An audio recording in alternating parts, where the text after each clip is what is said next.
الرحيم حامدا ومصليا ومسلما أما بعد قال الله تبارك وتعالى أعوذ بالله من الشيطان الرجيم وهو الذي خلق الليل والنهار والشمس والقمر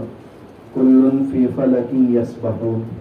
وقال النبي صلى الله عليه وسلم إن الشمس والقمر آيتان من آيات الله لا ينكسفان لموت أحد ولا لحياته أو كما قال رسول الله صلی اللہ علیہ وسلم۔ سب سے پہلے جو قرآن کریم کی 17ویں پارے کی سورہ انبیاء کی آیت پڑھی، اس کا خلاصہ یہ ہے کہ اللہ ہی وہ ذات ہے جس نے رات کو اور دن کو پیدا کیا، جس نے سورج اور چاند کو پیدا کیا۔ کل فی فلک یسبحون، چاند اور سورج میں سے ہر ایک اپنے مدار اور اپنے محور میں تیر رہے ہیں۔ روایت کا خلاصہ یہ ہے کہ اللہ کے نبی صلی اللہ علیہ وسلم نے ارشاد فرمایا، چاند اور سورج یہ اللہ کی نشانیوں میں سے دو نشانیاں ہیں، کسی کی موت کی وجہ سے یا کسی کے پیدا ہونے کی وجہ سے ان کو گرہن نہیں لگتا۔ آپ نے بھی سنا ہوگا کہ کل 25 اکتوبر کو سورج کو گرہن لگنے والا ہے۔ سب سے پہلی بات تو یہ کہ سورج کو گرہن کیوں لگتا ہے؟ سائنسی نقطۂ نظر سے دیکھا جائے اور قرآن کی آیتوں سے اس طرف اشارہ بھی ملتا ہے کہ چاند سورج دونوں اپنے اپنے محور میں گھوم رہے ہیں، زمین بھی اپنے محور پر گھوم رہی ہے، مگر کبھی کبھی تینوں ایک ہی لائن میں آ جاتے ہیں اور سورج اور چاند کے درمیان زمین حائل ہو جاتی ہے تو سورج چاند پر تاریکی چھا جاتی ہے اور چاند کو گرہن لگتا ہے، اور سورج اور زمین کے درمیان جب چاند حائل ہو جاتا ہے تو زمین پر تاریکی اور اندھیرا چھا جاتا ہے اور سورج کو گرہن لگتا ہے۔ یہ سائنسی نقطۂ نظر سے۔ ایسے موقع پر بہت ساری باتیں غلط جو مشہور ہیں، ان میں سے ایک بات جو پرانے مذاہب میں کہی جاتی تھی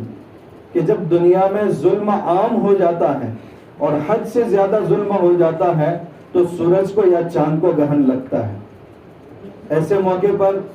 زمانے جاہلیت میں بھی یہ کہا جاتا تھا کہ جب کسی انسان کا اور عظیم انسان کا انتقال ہو جاتا ہے تو چاند بھی سوگ مناتا ہے، سورج بھی سوگ مناتا ہے۔ کبھی یہ بھی کہا جاتا کہ اگر پریگننٹ عورت ہے تو جب سورج کو گرہن لگے تو ہاتھ میں چھری سے کوئی چیز نہ کاٹے، اگر کاٹے گی تو پیٹ میں جو بچہ ہے اس کا ہونٹ کٹ جائے گا۔ جو عورت پریگننٹ ہے وہ سورج گرہن کو نہ دیکھے، اس کی وجہ سے اس کے پیٹ میں جو بچہ ہے اس پر غلط اثرات پڑیں گے۔ ایک مرتبہ اللہ کے نبی صلی اللہ علیہ وسلم کے زمانے میں غالباً سن ہجری 10 میں جب آپ کے صاحبزادے حضرت ابراہیم رضی اللہ تعالیٰ عنہ کا انتقال ہوا بچپن میں، اس وقت کا اتفاق کہ سورج کو گرہن لگ گیا تو سب لوگوں کے درمیان یہ بات مشہور ہو گئی کہ حضرت ابراہیم رضی اللہ تعالیٰ عنہ کے انتقال پر آج سورج بھی سوگ منا رہا ہے۔ اللہ کے نبی صلی اللہ علیہ وسلم نے صاف الفاظ میں تردید کر دی، ان الشمس والقمر آیتان من آیات اللہ، چاند اور سورج اللہ کی نشانیوں میں سے دو نشانیاں ہیں۔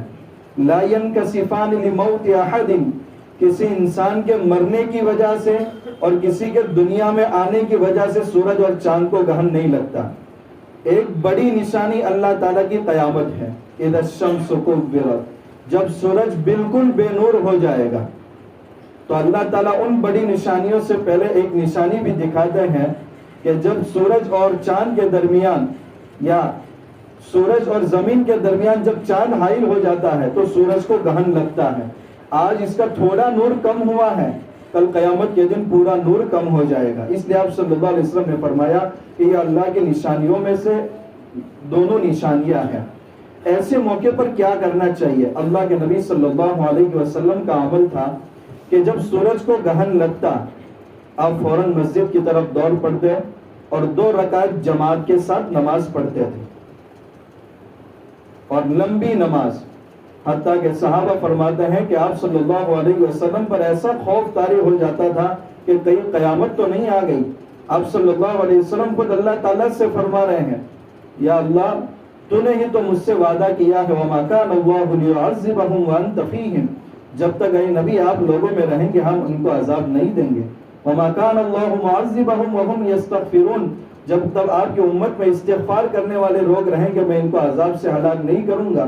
تو یہ کیا نشانیاں ہیں کہ قیامت کے آثار نظر آ رہے ہیں۔ تو آپ صلی اللہ علیہ وسلم بالکل گھبرا جاتے تھے اور مسجد میں جا کر لمبی نمازیں آپ صلی اللہ علیہ وسلم 2 رکعت پڑھتے تھے۔ اس کو صلاۃ الکسوف کہا جاتا ہے، اور چاند گرہن کے موقع پر بھی نماز پڑھنا ہے، مگر وہ انفرادی نماز ہے، ہر ایک اپنے اپنے گھر میں پڑھے گا، مگر سورج گرہن کے موقع پر مسجد میں نماز پڑھنا آپ صلی اللہ علیہ وسلم سے ثابت ہے۔ اس موقع پر خاص طور سے چونکہ جو کل سورج کو گہن لگے گا،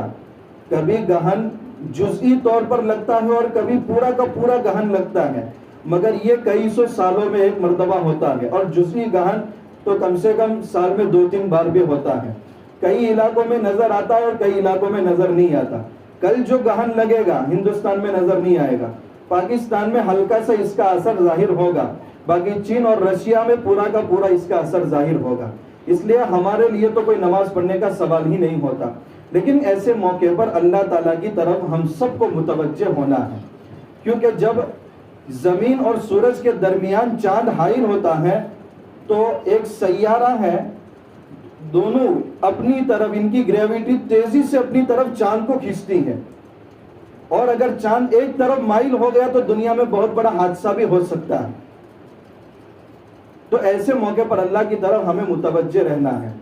اب چونکہ ہمیں تو نماز نہیں پڑھنی تو کیا عمل کرنا چاہیے؟ کوئی عمل ایسا دوسرا ثابت نہیں ہے۔ بہت سی مرتبہ لوگوں کو بتایا جاتا ہے 3 مرتبہ سورہ بقرہ پڑھنا ہے، سورہ مریم پڑھنا ہے، یہ پڑھنا ہے، وہ پڑھنا ہے۔ دیکھیں پھر اس کے بعد نئی نئی بدعت شروع ہو جاتی۔ ہمیں اللہ کی طرف متوجہ ہونا ہے، بس یہ مین پوائنٹ ہے۔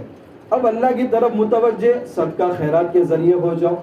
سبحان اللہ، الحمدللہ، اللہ اکبر، لا الہ الا اللہ پڑھ کر کے، یا کچھ نوافل پڑھ کر کے اللہ کی طرف متوجہ ہو جاؤ۔ بس اللہ کی طرف ہمیں متوجہ ہونا ہے، قرآن کی تلاوت کے ذریعے، ذکر و تسبیحات کے ذریعے۔ تو جس طریقے سے اللہ کی طرف ہم متوجہ ہو سکتے ہیں کہ اس طریقے سے متوجہ ہونا ہے، کوئی خاص طریقہ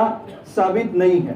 ہاں نماز ہے، مگر جہاں گہن دکھائی دے گا وہ لوگ وہاں نماز پڑھیں گے، لیکن کل ہمیں تو نماز نہیں پڑھنا، مگر اللہ کی طرف متوجہ ہونا ہے، اور کسی خاص طریقے کے ساتھ نہیں جو اپنی طرف سے وضع کیا گیا ہو، تاکہ اللہ تعالیٰ ہم سب کو ایسے بیجا خرافات اور بیجا نظریات سے ہم سب کی حفاظت فرمائے، اور موقع کی مناسبت سے جو باتیں اللہ کے نبی صلی اللہ علیہ وسلم نے امت کو رہبری کے لائن سے بیان فرمائی ہیں، ان پر ہم کو عمل کی توفیق ملے۔